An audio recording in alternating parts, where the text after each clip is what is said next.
Привет, с вами Вилсаком, очередной iPhone 8. Каждый видеоблогер считает своим священным долгом примазаться к этой хайповой теме, и я, конечно же, не исключение. Более того, весь свой контент, весь свой канал я построил исключительно на распаковке айфонов. Каждый год выходит партия новых трубок, я их распаковываю, получаю просмотры, новую аудиторию, деньги, которые я трачу на макбуки, Apple Watch и, конечно же, шлюх.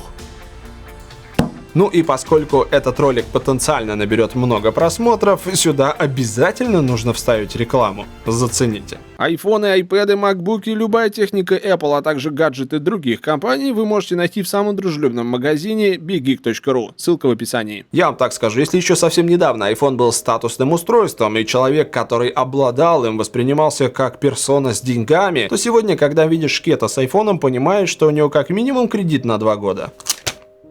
Не кайфанул. Ну-ка, что там у нас в коробочке интересного? Я уже давно не жду ничего. Вот это было неплохо.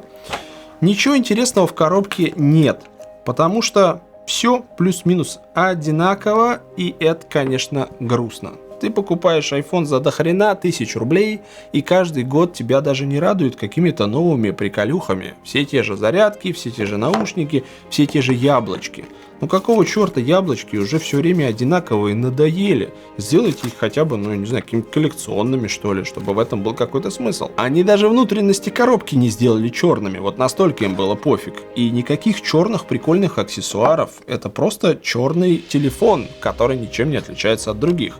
И это, конечно, опять же грустно. Но прикольно, что он стеклянный. Если раньше приходилось выбирать между матовым и Jet Black с позиции какой-то более марки, какой-то более стильный, то сейчас один хрен стекло, которое, как говорят, не царапается. Но я, конечно, в это не верю, потому что Apple в последнее время делает стекла максимально убивающиеся в течение эксплуатации. Просто вообще пипец. Ты их не носишь с ключами, ты не носишь их каким-то песком, а царапины все равно появляются. Как это происходит, загадка. Знаете, что это?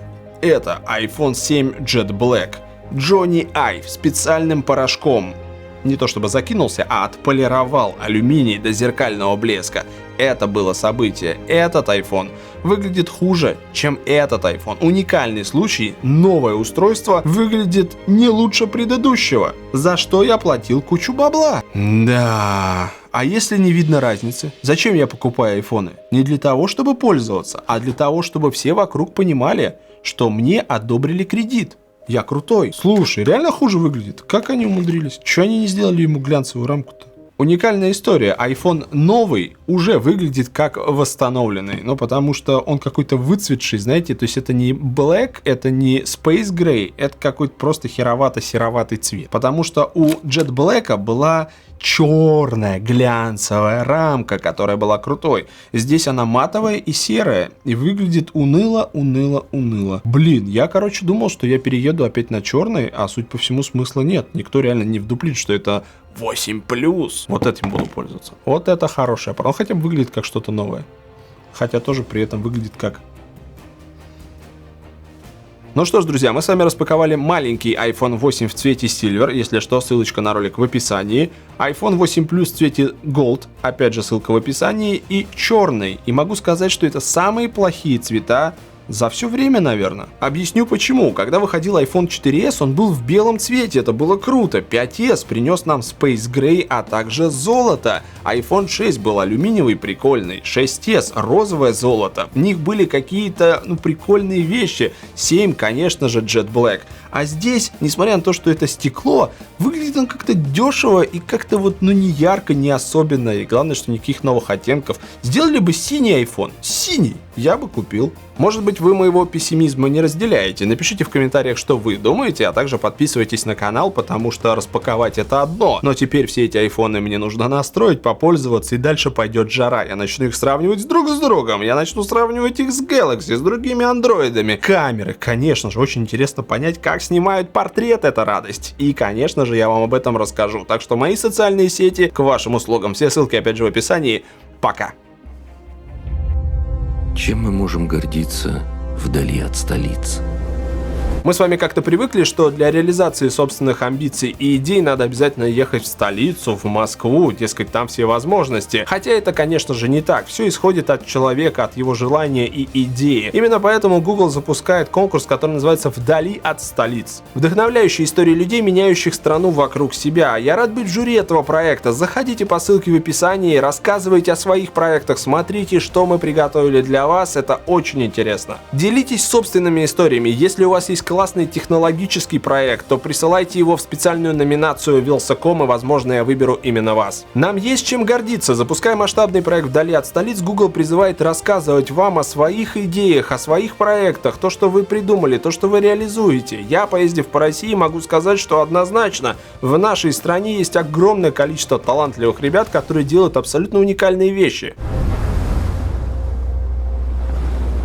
О серфинге на Камчатке очень много стереотипов. Холодная вода, волны не те, и что вообще в принципе это невозможно. Но мы своим примером доказываем, что это не так. Мы снимали кино прежде всего для якутского зрителя, но нам было приятно узнать, что оно интересно для людей всего мира. В какой-то момент мы поняли, что это должны быть живые музеи с атмосферой, легендами, историями. Так возродился Коломенский посад. С помощью уличного искусства во Владивостоке мы создаем благоприятную среду для жизни и творчества. Мы бы хотели, чтобы проект «Белая башня» стал примером того, как можно обращаться с памятниками архитектуры, дать им новую жизнь. Коневодство – неотъемлемая часть нашей культуры. Я хочу привлечь внимание к породе, чтобы люди по всему свету узнали, что такое башкирская лошадь. Узнайте о достижениях людей по всей России и расскажите о проектах, достойных внимания. Открывайте новое вдали от столиц.